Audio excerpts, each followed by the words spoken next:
We are making history again, Murph. Guess how we're making history? I know how we're doing it. Yes, because this is an episode 124. It's a continuation of episode 123 with the only man documented now to talk faster and take more airtime than I do, Rikk Rambo. So we are now at part 3 of episode 123. Yeah, it's and I mean, if you've heard, let me see if I can get my tongue straight out here. That's all, folks. If you work, good Lord, this is getting worse. I might have to go back to drinking. Are you on or off your meds? I'm not. Apparently, I'm off. I had my vitamin today. Anyway, if you heard the first 2 sessions with Rikk Rambo, his stories are it's just phenomenal. They're unbelievable. The fact that you got this small town Ohio boy that goes down in the Caribbean and lives in a beautiful island, and the things that he went through there, and then ends up in Alaska and has no plans of ever leaving Alaska, I don't think. I mean, it's just his stories are almost beyond belief. But you know what? With the last name of Rambo, you better be able to put up or shut up. You know, that's right. And I'm pretty sure Rikk can put up. Yeah, he can put up. Well, speaking of putting up with me and you, let's just finish our small talk here, and we'll get into our, as they say, our case in chief. Say, guys, welcome back. Thank you guys again for joining us. Make sure you head on over to Apple, Spotify, hit those 5 stars. Let us know what you think of this episode. Let us know what you think about what's going on.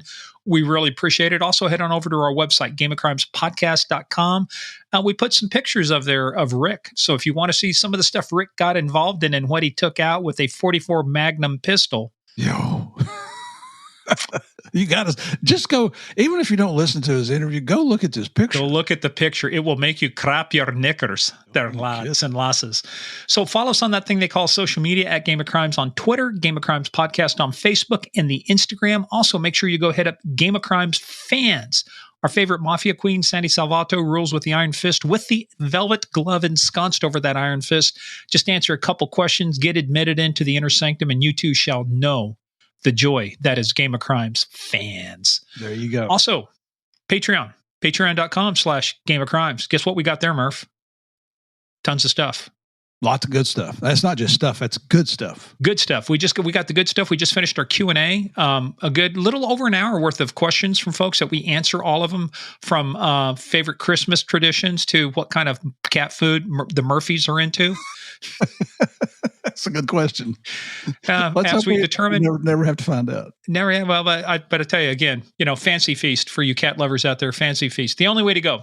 But anyway, we got a lot of good stuff on there. We just did our Q&A that came out. We've got You Can't Make This Shit Up coming up.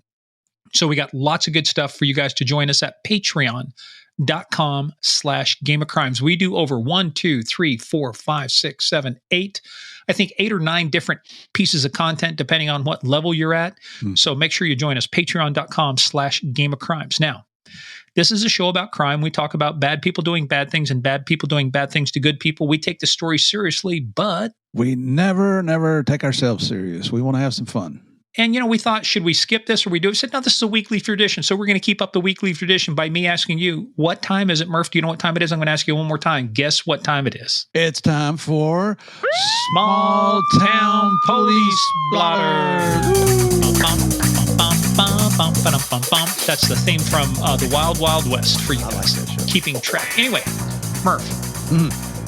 So this one, it's kind of like, I'm going to tell you this story and you're going to go, okay, what about it? I mean, it sounds like kind of a standard story, but this happened in Mansfield, Connecticut, or as they say, Connecticut. Mansfield, Connecticut. A man has been arrested and faces multiple charges after he went to the store Monday night in Mansfield. State police said troopers responded to a report around 8:18 p.m. of a missing child at the Price Chopper. When they arrived, 30-year-old Colby Parker of Mansfield told them he went into the store, left his child in the vehicle. He said the child was missing when he returned to his vehicle. The officers and the officials searched the area, but a child was not located. So you're thinking, sounds like a missing kid, right? So what's one of the first things you do? Go check the videotape. Let's go to the videotape.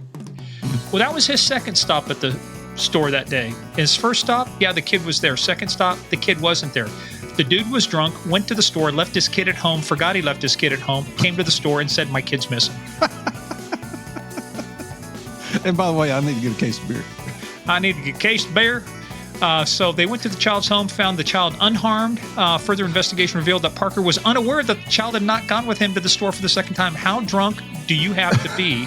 But thank goodness he left the kid at home. I know it. And didn't he did not participate in a field sobriety test. He was arrested and charged with the operation of a motor vehicle under the influence of alcohol or drugs, reckless endangerment in the second degree, risk of injury to a child, and breach of the peace in the second degree. DCF was notified, and now the child is in custody of a family member. How drunk do you have to be to forget that you didn't take your kid to the store? You're not kidding. When I was young, I was drunk a lot, but I'm not sure I was ever that drunk. Well, speaking of how drunk do you have to be, so this happened during Halloween in Key West, which we know a lot of hijinks, a lot of things happen down at Key West. It's kind of an eclectic collection of people. Eclectic means like really strange and fun, Murph, just in case you know what this means? Yeah, that means age, friends, or your IQ. So police arrested, you're thinking, what's the big deal? Police arrested a guy for urinating on a Key West sidewalk, right? But they had to chase him through the old town streets. So people flagged the police down about a man relieving himself on the side of a building. And he's doing this right across from the porta. He could have gone to the porta potties, but instead he pees on the building. Now, this guy's name is Mortimer. He's the son of Massachusetts who attends the University of Miami. He immediately fled. They had to chase him. While he was zigzagging to prevent capture, a second cop grabbed him. He twisted and pulled away before they used a leg sweep to knock him to the ground. So it is Christmas. It's Halloween. The dude was dressed as a banana. They were chasing a banana through Key West. And even in the report, they said when Mortimer was zigzagging to prevent capture, a second cop grabbed him by the peel. Oh, exactly what does that mean? The stem, the peel? You grabbed my banana. What? That has a whole new meaning when you say you grabbed my banana. That would be like chasing one of these kids that puts on the dinosaur costume. I think those things are hilarious. Well, and Murph, when you see his booking photo, he was booked in his banana costume as well. There's something to be proud of. That's what you want your future employers to see.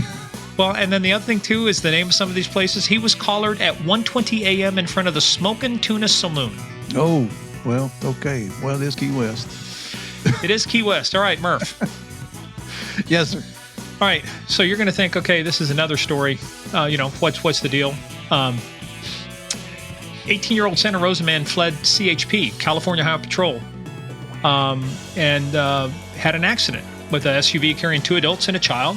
So Marcus Burton was driving a Ford Mustang, and he was driving speeds over 100 miles an hour before he slammed into the SUV on Highway 101 near the Mendocino exit. Now, fortunately, nobody was hurt badly. I mean, they did transport some people. But his vehicle was involved in other incidents involving multiple agencies. And he was booked on charges for evading police causing injury, child endangerment, all felony charges. And they've got Instagram video of this guy slamming into the back of the SUV. Damn. Now, when they went to tow his vehicle and they marked down, what information when you tow a vehicle, what kind of information when you collect off the vehicle? Well, you get the tag number and the VIN number for, there you go, Murph. Minimum. His license plate was covered with a sign that says, "Will run." Okay. I'm guessing he had a 5-liter Mustang. He had a little hot rod, yep. And but when your tag says "will run" and that's what you do, one of the ways to quit running is to run into the back of something. So Mr. Rocket Scientist here telegraphed the fact that he was going to run from the police because he put the only other best thing would have been being booked in with a T-shirt that says "I'm with stupid." Yeah, yeah. It is funny. I mean, it's amazing what lengths they'll go to do stupid things. But they got Instagram video. But anyway, we digress. Hey, but let me tell you what. Heard of radios. Chippy's got radios. Yeah, I mean it's like, but hey, you can outrun a motor. Just very tough to outrun a Motorola, as we used to say. Yep.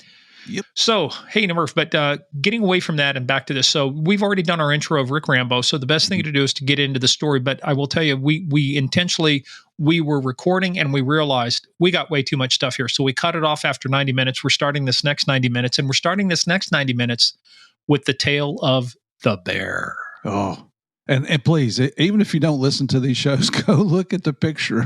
Go to Game of Crimes podcast. Well, if you don't listen to the show, how would they know to go look at the pictures? Well, I mean, if they're just listening, because our wonderful intro that we do, I mean, this is the detraction. It's not the guest we bring on, is it?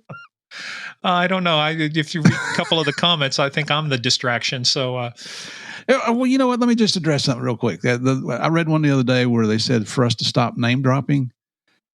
Have you seen that one? Yep. I just want to say it's part of building a rapport with your guest. Now, we welcome your comments. The guy still gave us a 4-star rating. That's better than a 3. That's better than a 2 and a 1.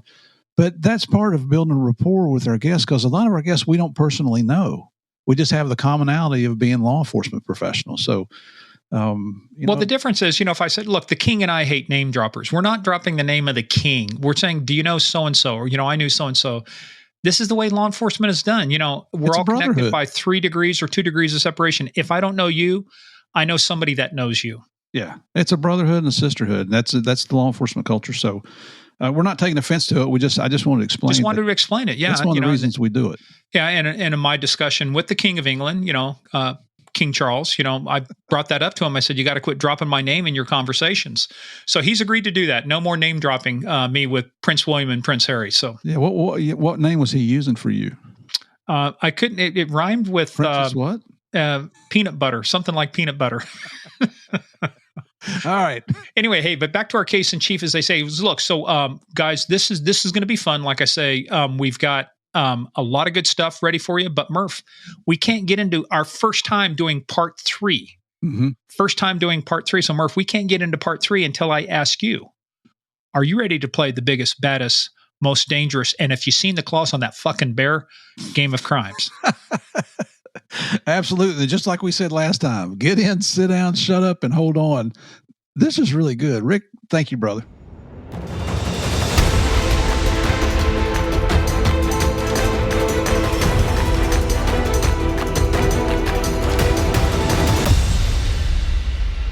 Once again, we are going where no man has gone before. No, I'm not talking about a visit to your proctologist. I'm talking about this is part 3 of part 2, or I should say part 1 of part 2. So part 1 had episode 1 and 2. Now part 2 has episode 3 and 4. So I'm not sure how we're going to name this, but all I know is we got stuff to talk about.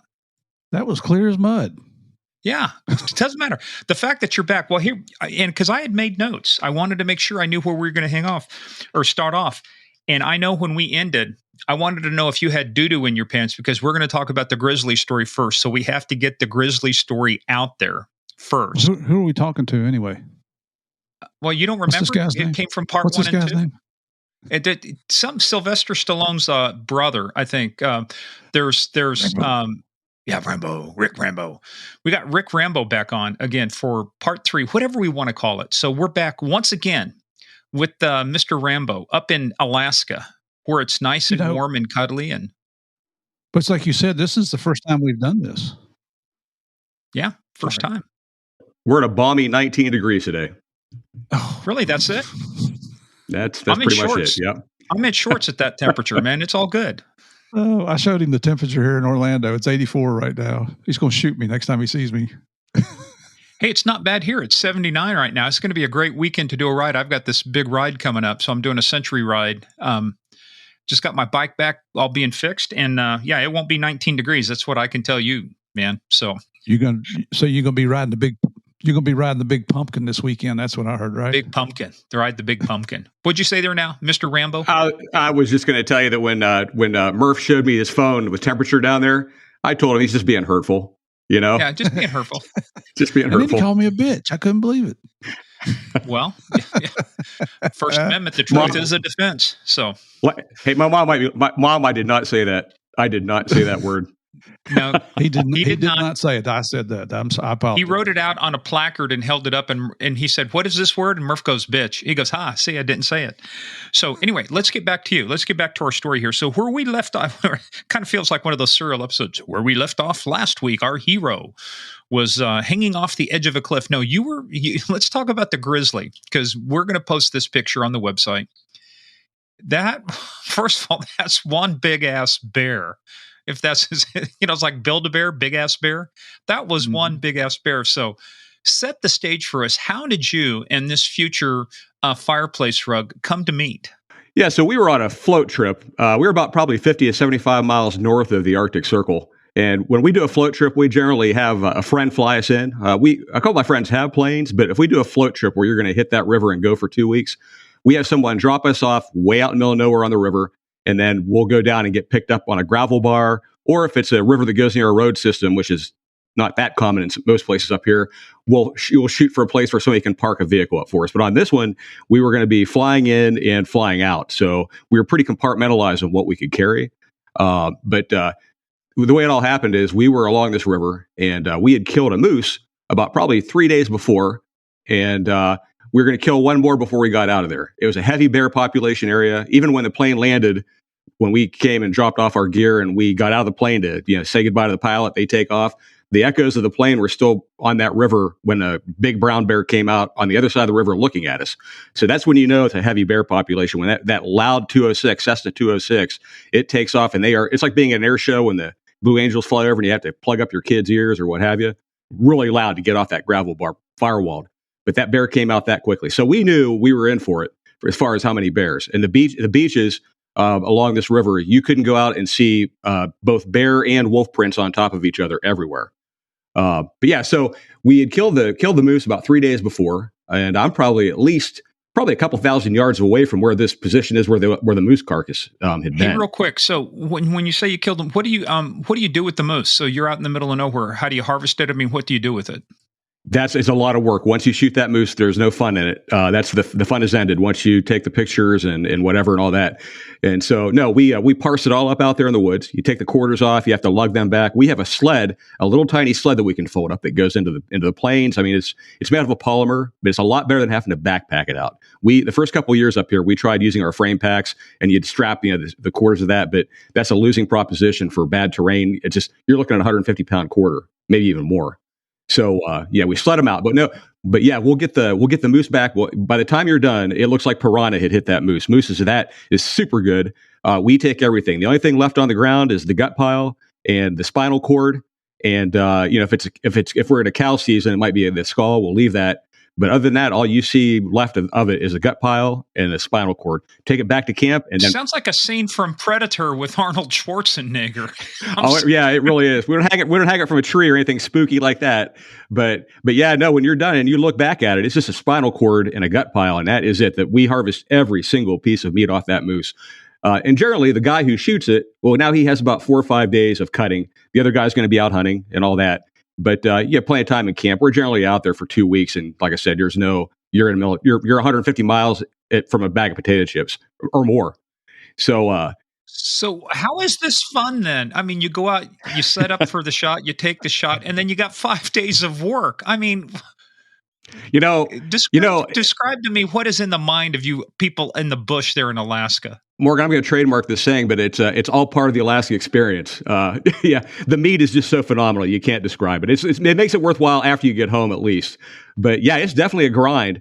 And but no, out there we clean up all the meat. You can't take the meat off the quarters because of fish and game rules. But everything else, we go ahead and just cut it up, clean it up, put it in bags, and then we sink it in the river in dry bags to keep it cold because it can get warm up there even during moose season. Into the 70s at times. Well, how do you protect that from other predators then? Yeah, so we hang the parts that you can't cut up and put into Ziploc bags. We take like those big quarters, the ribs. We take those and hang those on a game pole, like way off the ground. And if you can, you try to hoist them up where the bears can't get to them. And as far as the other things, the meat that we parse out into the bags, those go into a dry bag. And then that goes into the river with a couple big rocks on it to keep it underneath that really cold 54 degree water. And that'll keep you good for a couple weeks out there like that. Wow. So the picture of the grizzly that you sent us, how long are those claws? They look like they're 2 feet long. Oh yeah, they look like those old buck knives, like an old buck knife hunter. They look like a lock blade. And yeah, they're something else. And the power the bears have, especially the brown bears, the grizzly bears. Those things, when they take a swipe at something, I mean, they're going for the wall. For the stands, they can just knock you apart. And as far as their jaw pressure, Morgan, you'd be interested in this one. Their jaw pressure, One of my trooper friends was a former Alaska State Wildlife Trooper before he came onto our drug task force. And this fellow was out on Kodiak, and being a wildlife trooper, that's what they do. They go out when there's a bear attack, and they also do fish protection for fisheries and all that. But they had a hunter come missing in a camp out there. Same thing as a boat in, fly in type thing where these guys get dropped off. 2 hunters had parted ways. The one hunter heard one shot, but couldn't find the guy. They call the troopers. They go out there. They found the guy dead. The bear had gotten him, probably to get his deer. They think they found like where a deer had probably been, and the bear came in on it with him. But the bear's jaw pressure was so great that my buddy said there was no wounds to the guy's body whatsoever, except for 2. He had a puncture up underneath his chin and one through the top of his head. So that was the bear coming in on him and then closing his jaws, probably like right over the front of his face. But those canines were so between the jaw pressure and how hard those teeth are and how long, the top tooth had gone through the guy's skull into his brain, and the bottom one went up through the palate. And that wasn't a deal breaker, but it wouldn't have been good. But they said from the looks of the way the tracks were for the guy, the bear took the deer and left, and the guy was still there alive, just wandering around, probably like picture like a drunken stupor where you're just like, hey, and just kind of like a drunken sailor walking around in circles. And then ultimately he fell down over a little hill. So it probably gave him brain damage or damaged his brain where he was still ambulatory, but not really, coherent. But that's how powerful they are. That canine through that guy's skull all the way down to the brain. Well, let's rewind then to how you came upon this bear. So how far are you into your hunt? And going after, where are you at? Give us the lay of the land. Who's who in the zoo here? Spatially, my hunting partner, he goes by the moniker Kenai J. Kenai J is a copper down on the Kenai Peninsula. He's a cop down there. But anyway, Jay's back in camp cleaning up. He shot that first moose. So he's back in camp, probably about maybe a quarter mile away, cleaning meat. I decided to go ahead and take a jaunt up the river and start doing some calling for some moose. It was a windy day, so I wasn't expecting to kill one that day. But when you call for a moose, those big bulls, you're just doing it with a mouth call. You put your hand. I used to put my hands in my mouth and make a sound that sounds like a moose cow. But they come from miles. Okay, those antlers. Do it. Let's hear it. Come on. Let's hear the moose cow. Come on. You're going to hear some dogs barking. Okay, Here's what. I didn't get my lemon juice today or anything, or do my Susie sells seashells by the seashore. But okay, here we go. Let's try it.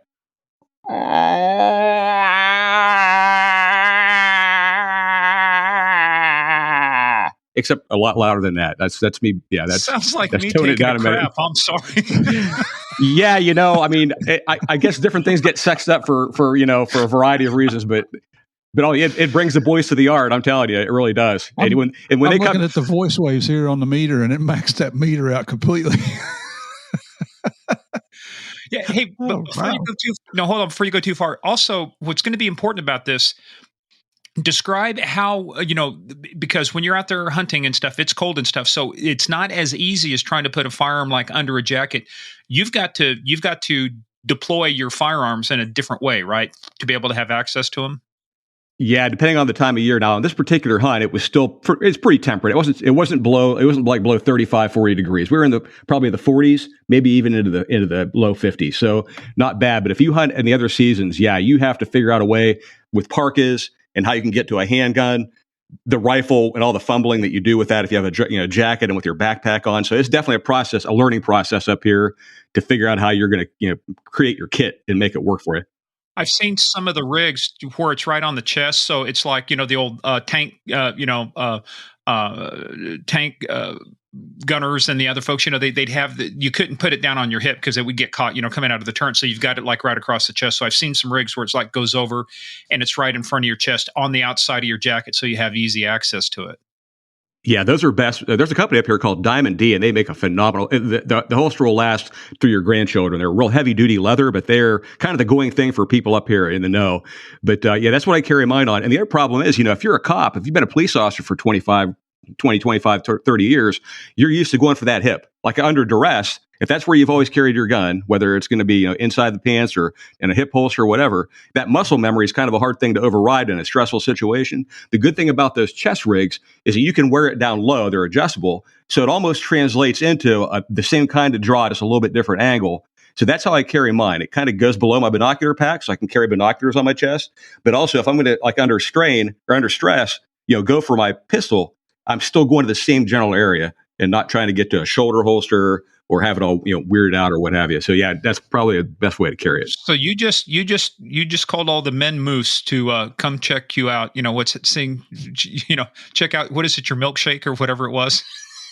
Yeah, brings all boys to the yard. But yeah, and I'll tell you, guys, those things that you got to feel. I mean, you kind of feel, even though they taste good, your guilt goes away after you have your first thing of sausage when you get home after you make the sausage. But you feel bad for them. I mean, because just like politicians, that's the one thing that'll really get them is that they come in and they are so out of their mind horny that and Randy that their eyes roll around in their head. I mean, I'm not joking. Like when they come in, when they're full rut and you call in with that pathetic cow call I just made.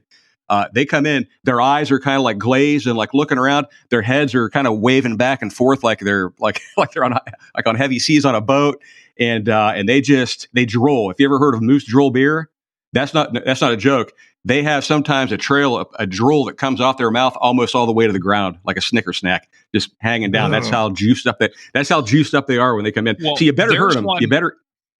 Yeah, there's one brand of beer I'm not going to, if I have it, it's good. The visual now is, this is moose drool. No, sorry, man. Can't do it. What, it gives you incentive. When you see them come in like that, it gives you incentive to make sure you make your shot count because something bad's going to happen to you if that shot doesn't do what it's supposed to. You're going to have a really weird story to tell that emergency room if you make it there about what happened. Yeah, you're going to either be engaged or you're going to have to explain to your wife why you're dating someone else. Yeah. I don't think they're going to take me to a movie, or take me to a movie or dinner. That's for sure. Okay, so you make the call. What happens next? Yeah, so make the call, and I walk a little ways. The wind was really whipping hard, so that's why the moose don't generally come in like that when the wind's that hard, but they will start walking your way. And so anyway, I hear over the sound of the wind, I'm in an area where the river used to run, but it's no longer there. So if picture like where a river like that had gone like maybe 50 years before, the riverbed's still there with the grooves and the troughs and the little like hills and everything between, but it's all brushy. So there's all that. Well, I hear over the sound of the wind, something that sounds like a train coming. And, being the fact that we're like 350, 400 miles from, I think, Fairbanks, but you hear this, and it's that Doppler effect. I mean, it's coming. And I mean, I knew what it was. The minute I heard it, I'm like, oh boy. Well, I had a 375 H&H Magnum rifle. It's a African Plains game type rifle, really heavy duty, good for a brown bear. So I had time to unlimber that. And I moved about 20 yards quickly to my right. I couldn't see anything. Well, when the bear pops up, he pops up about 35 yards away. And that translates into speed distance. A brown bear can run at 35 miles an hour. Sometimes I think I've gauged him up to 38 miles an hour. So that's seconds for 35 yards for him. But that movement that I'd done to the right laterally, when he popped up out of where the river used to be, he was looking where I'd been. So that gave me that little bit extra time. So I dropped to a knee and put one right through his shoulder, kind of at like an angle, kind of like at a quartering angle. So it would have gone through a lung. Put through what? Because you had a pistol and a rifle. So what'd you use? I used the rifle at 375.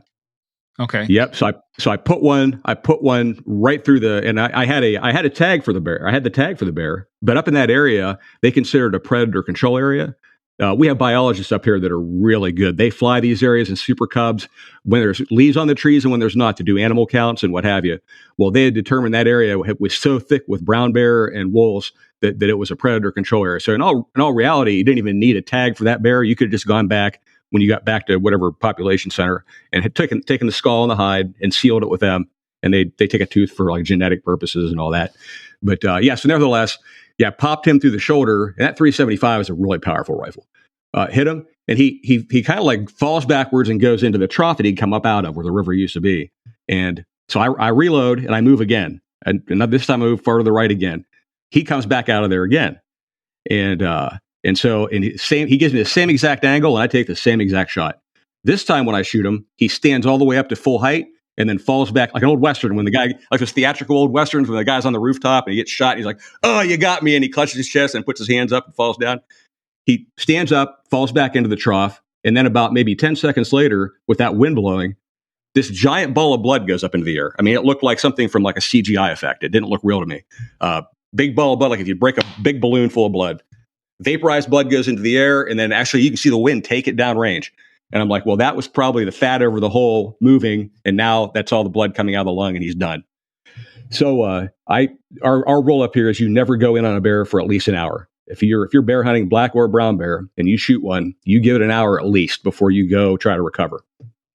So I meet my partner coming back from camp. We go back to camp and just hang out for about 40 minutes. And then we come back, and this is part that I'm not really proud of.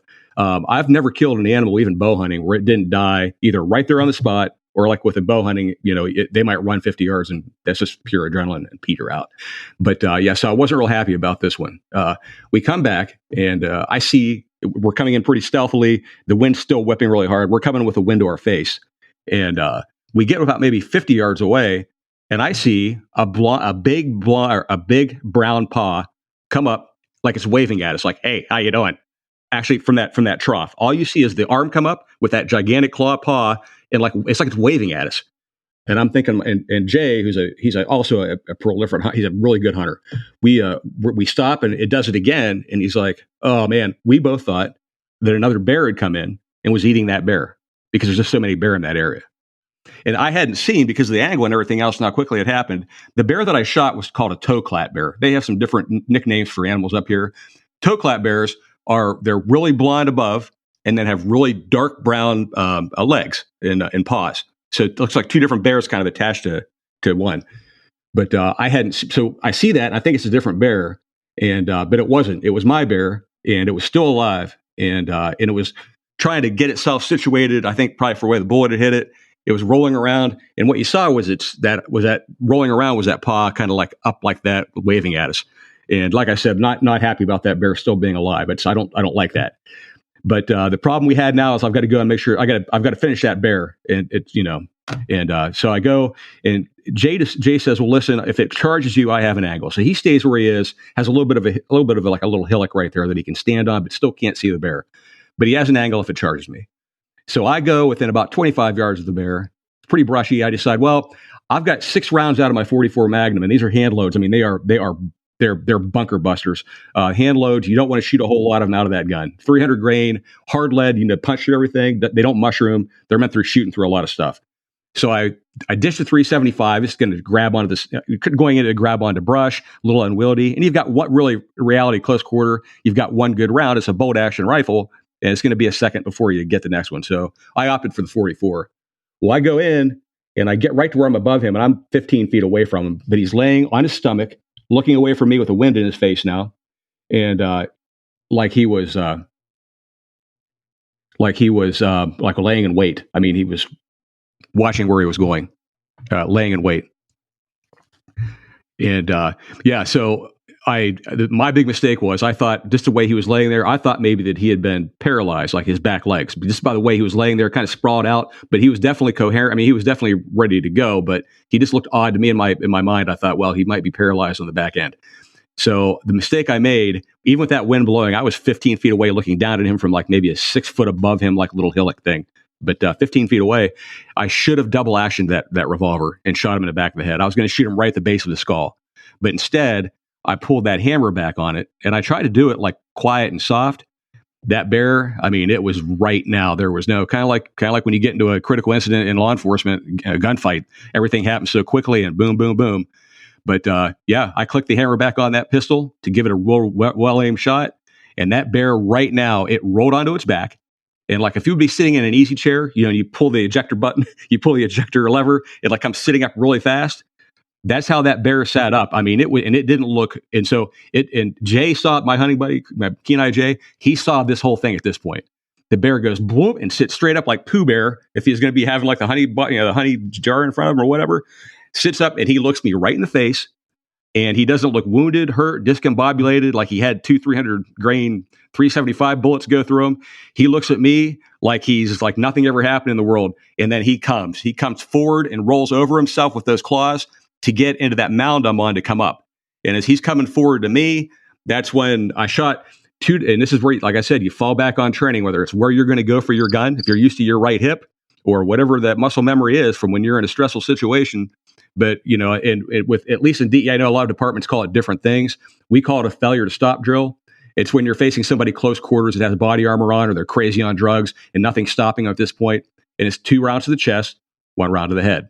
And that's what that bear got with that 44. The 2 rounds to the chest were pass-throughs. They would have killed that bear eventually. The bears can run on pure adrenaline with half a heart for long enough to kill you.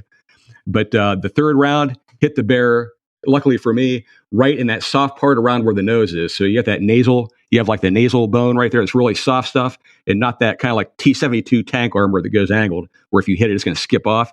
But that little 3 5/8 inch barreled Smith & Wesson Performance Center put that bullet all the way through its nose, out the back of its head, exited the back of its head, went underneath the back fat in that hump that a grizzly bear has, and we recovered the bullet. You could have reloaded that bullet almost. That's how intact it was.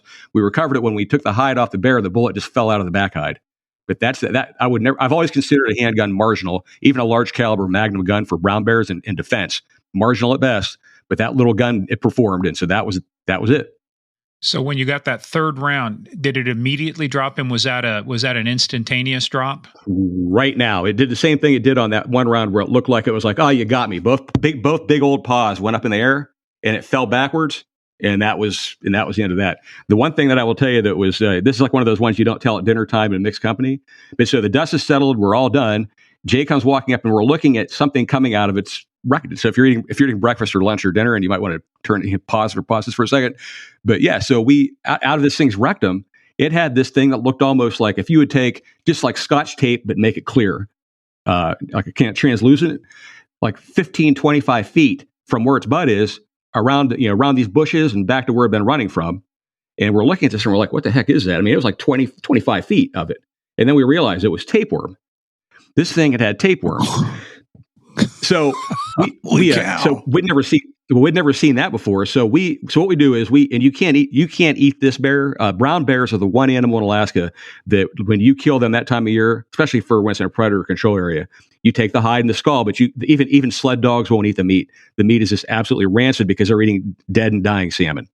And so they're even living. Those bears are one of the worst things you're going to smell. If you've been, I mean, even as a cop, that's one of the worst smells I've ever smelled is a bear that's been eating that dead fish and whatever. But nevertheless, we get the hide off of him, we get the skull off of him, and we're going to go ahead and play like CSI for a second. So we go ahead and cut the gut area open, and that tapeworm inside this thing starts to reel out. And I'm telling you, I think we've all seen a lot of things, but I'm going to put this up there with one of those things that's like, this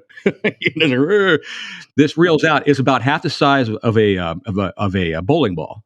So the mass, by the time it reels out, it's about half the size of a bowling ball, and it's kind of like undulating, like as a mass. It's like just got like a globular kind of, and it's moving. And I mean, I always wear gloves. For bear, nitrile gloves for bear, because they stink pretty bad. They get underneath your fingers. You can't clean it out for like 2 weeks. But I had those gloves on. But it was so disgusting that I know every night in my tent for the next 2 or 3 days out there in the field, every time I'd have a hair on my upper leg, I'll just say upper leg. Whenever I had anything move down in that area at all, I'm like, bruh, like did one crawl up my pant leg or whatever and all that. I mean, it was really gross. And for anybody out there feeling bad about the bear and everything, I just tell you that we took pictures and we showed the wildlife biologist back in Anchorage when we came back. And he said, he goes, you did that bear a favor, because with that mass that bear had right there, there would have been 3 endings for the bear. None of them would have been good. He would have either died in the den, just been emaciated inside the den, because that Arctic winter is long. You're looking at them denning up from October until, I don't know, March. I mean, they're in there for a long time. So the worms would have eaten him out of house and home, died in the den. Or the second alternative was he would try to come out of that den in the Arctic in the middle of February, or January, because he's so hungry and it's just eating him up. And then there's no food for him that time of year. There's nothing, and he would have died. And then the third one is one that's Disney. I remember there are no Disney stories in nature in Alaska. The bear would have come out of his den in spring, made it out, but he had been so weak and so emaciated that the other brown bears would have pounced on him right now and eaten him, because brown bears, they're predatory and they're also cannibalistic. They love eating their other people's cubs, black and brown bears. They'll eat each other, give them the chance. And so that bear wouldn't have had a shot at it one way or the other, even if he had survived the winter like that. So that was a happy ending to the bear story. Did you guys kill the tapeworm? I mean, what do you do? Set it on fire, or what do you do with it? We just went ahead and walked away at that point. Yeah, we left it. To make sure that thing never ever. Man.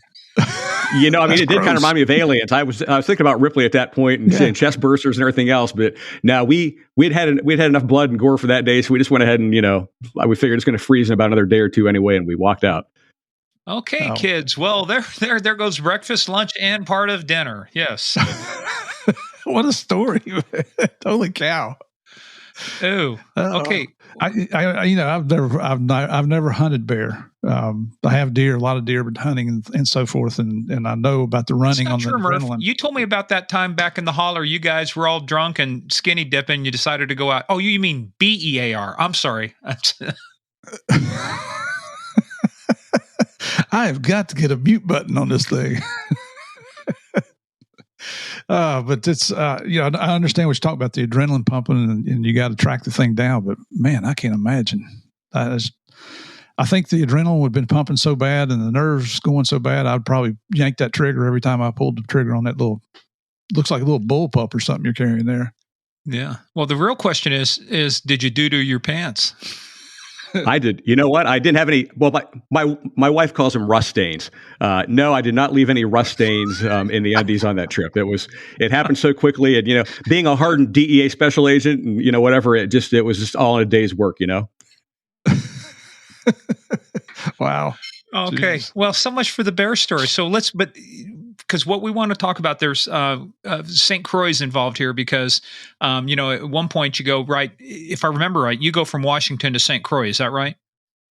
That is correct. Yep. Well, let's talk about that because I know you eventually end up back in Alaska, but you're in the Pacific Northwest. I mean, life's got to be good, but the beach, the sand is calling you. How did you end up in St. Croix? Still being fairly new, I've been on the job for 5 years. I didn't think that I would call it a garden spot before I went down there. I didn't think a garden spot like down there would be available for a youngster like me, but it came open and we just wanted to go check something out and kind of do the DEA thing and do another duty position. So put in for it, ended up getting the St. Croix office. And what was funny is that the guy who was the group supervisor down there was one of my PT instructors, Jack from back in the academy. He's a pretty cool instructor, liked him, but he ended up being the GS down there. But yeah, that's just a simple process of just a transfer to St. Croix. That was a highly sought after post down there. Yeah, and the other thing was I think it took like 4 or 5 months to get household goods down there. So you live pretty Spartan. You live out of your. I think I had my dad's Vietnam Foot Locker, and I think my wife had her dad's Navy sea bag, and that's kind of like how you kind of make it happen for a bit until you get your stuff. Your wife must be one tough lady. Well, I've talked to some folks that have done international moves or done moves like that. A couple of them said, what was easier for us to do is sell all of our shit, move down there and buy new shit. They took their clothing with them, but it's like it was just easier to sell everything and then go down there and buy something. That's a wise move. Yeah, I concur. Yeah, the military folks, all the ones that are moving, every 13, 18 months, it's like some of them don't even unpack. So when you put in for this, like Murph, you were saying it's a highly sought after position. Was it just how did you get on just having 5 years? How did you get above? There had to be other people interested in this that had seniority on you, or did that not occur? Did you just happen to roll the dice and come up, 7? All sevens. Yeah, no, that was it. I mean, I didn't. It's not like in a lot of places, if you know somebody, people can put a word in for you or what have you. But I don't think I knew anybody that would have put in the word for that thing. I was still pretty new. But yeah, I think it was just it just happened. Yeah. Well, also, I've been in those 2 shootings back to back in Yakima, so maybe they just wanted to get rid of me. That might be another consideration. I don't know, Yeah, frickin' lead maggot. You're going to bring it down there to the beaches of St. Croix. Jesus, no. Bullet magnet there. Maybe like, let's get rid of that kid that has a gypsy curse on him and get him out of a division or something. I don't know. But yeah, it happened pretty readily and pretty easy. And yeah. Who was your, when you were in St. Croix, who was the SAC over St. Croix? We had Jerome, I think it's Jerome Harris. Harris, yeah, I remember him. Yeah. So he was in San Juan, right? He was. Yeah. So how big was your office in St. Croix? On your best day on that island, you would see 7 gun toters. We had 3 task force agents that were they were unbelievably exceptional. I'll probably be talking to you guys about a couple of them later on after the cast, but yeah. So had 3 task force agents. And we had 4 agents, and that was on your best day. Of course, you had people filtering in and out with DEA that were transferring back and forth, and people on leave. But if you had everybody, the full contingent, we had 7-person posse on that island. Now, was that considered an overseas assignment? It was considered OCONUS. offshore continental United States. So yeah. Yeah. So Very what good. was the 'Cause there's potatoes? perks that go along with that. What's that? There's You say there's well, you perks that get go along with it. yeah, you get post differential. You may get cost of living adjustments, danger pay, hazard duty pay, different things like that. If you had, I'll tell you, we didn't have any children, but boy, if you had kids that were school age, the other thing they do is they take care of you in that regard. I think there was a finishing school. I don't know what you call it. I'm not the one. I'm not a debutante, but they had something like a finishing school on St. Croix for like grade 1 through high school, and this was like one of those prep schools for going to an Ivy League school for the wealthy people who lived on the island. And so DEA footed the bill for your kids to go to that. It's called Country Day was the name of the school, but they would foot the bill for your kids to go to that school, and they were top notch. So that's another way they took care of you down there. Yeah, that's actually State Department works that out for their employees, and DEA kind of rides on their coattails. But it's, from what I understand, every foreign post in the world, the kids that get to go to the very best schools in those countries. Yes. Yeah, you wouldn't want them going to someplace dodgy and having to worry about that all day long. But what's the meat and potatoes of investigations in St. Croix? I mean, what's your day-to-day staple that they had you working on?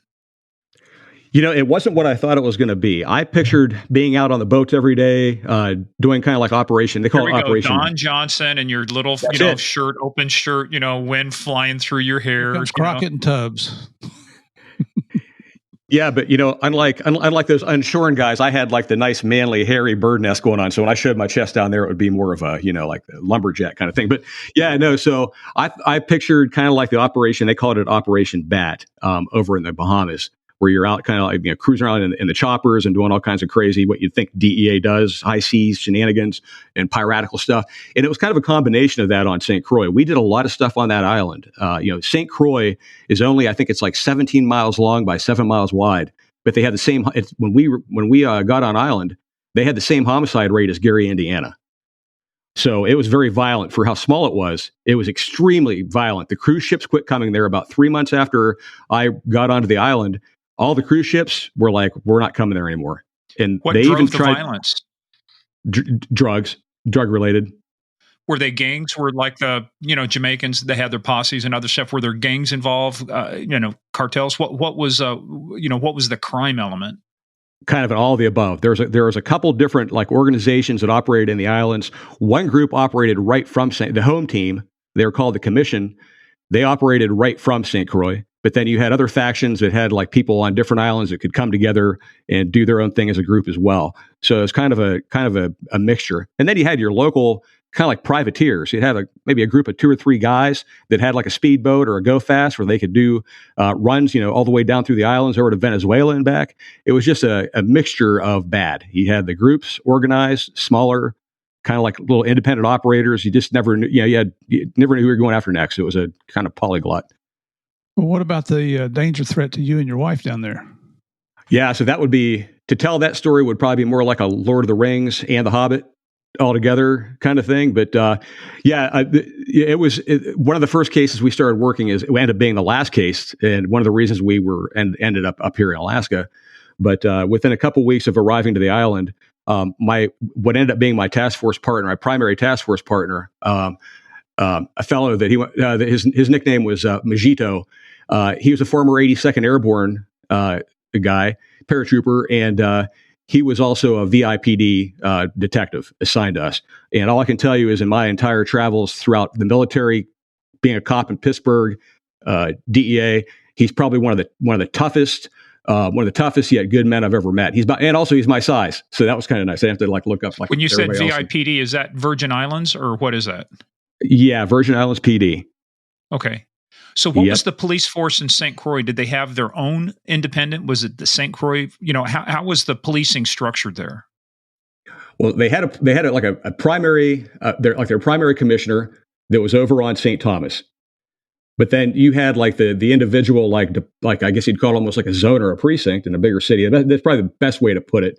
But they had over on St. John, they had VIPD there with their commander. They had a commander on St. Thomas. And then they had a commander over on St. Croix. And so that's kind of how they parsed that out. Now, that's not still British territory, is it? No, it's a U.S. territory, flies a U.S. flag. But yeah, nevertheless, yeah, I get there, and the fellow who ends up becoming my primary partner, Majito, he comes to me and he says, "Hey, listen, we had one of our getting ready to retire old time cops disappear. They found his car burned out, over in the rainforest somewhere or what have you, and we think that he was kidnapped and murdered." And so everything in that island has a drug nexus to it. So we found a couple items that we were looking at as far as information that geared towards an organization having been the one that kidnapped and killed this guy. So we start looking at that, and it just goes from there, and it just snowballs downhill from there. What I can tell you is we end up, there was corruption. There was corruption at all levels. I tell the story to, like Murph, I tell the story to veteran DEA guys that have been, in Colombia, Peru, everywhere else. And you start to tell this story, and they look at you with that. As soon as you get into the meat and potatoes of it, they're looking at you like a dog that hears a funny noise in their head's like brrr, and goes sideways. Yeah. All I can tell you is when you tell the story, it's hard to believe the amount of corruption and whatever down there. But it was a fight on both fronts between the baddies and between the people that we were supposed to be working with, including the U.S. Attorney's Office. It was, all I can tell you is it was unbelievable. And to this day, I have never heard a story that comes close to the amount of sheer evil on every side looking at you, and just corruption and what have you. But that case ended up going all different places. We came to find that old guy that had been killed, that old cop, he was a widower, so he's all by himself. We couldn't find any level of corruption on his part. He didn't have access to the airport or to the ports. In the end analysis, my take on it was that this organization was a St. Croix based organization called the Commission, and that these guys just wanted to scare every cop, because when you kill one cop on one island, the news filler, and of course, the news gets even worse and worse. Well, it didn't need to get worse and worse on this guy, because they tortured him.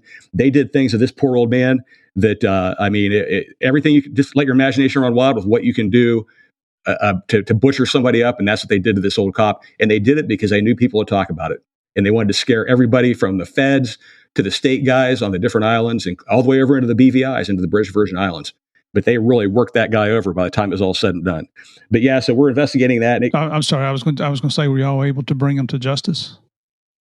Yes, it was a process. It took years to make this happen. I was only down there for the 2 years and change, and we formulated the base of who had done it, how it had happened, and what have you. But it took years after that to get everybody. Hey players, that is the end of part 1. Part 2 comes out, as always, on Tuesday.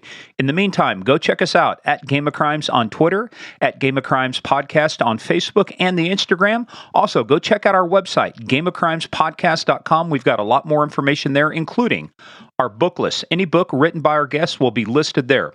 In the meantime, go check us out also, patreon.com/Game of Crimes. It's where we put a lot more content you won't hear on our regular podcast. We go into a lot more topics, and folks, it is a lot of fun. So go check us out, patreon.com/Game of Crimes. In the meantime, everybody stay safe. We'll see you tomorrow for part 2.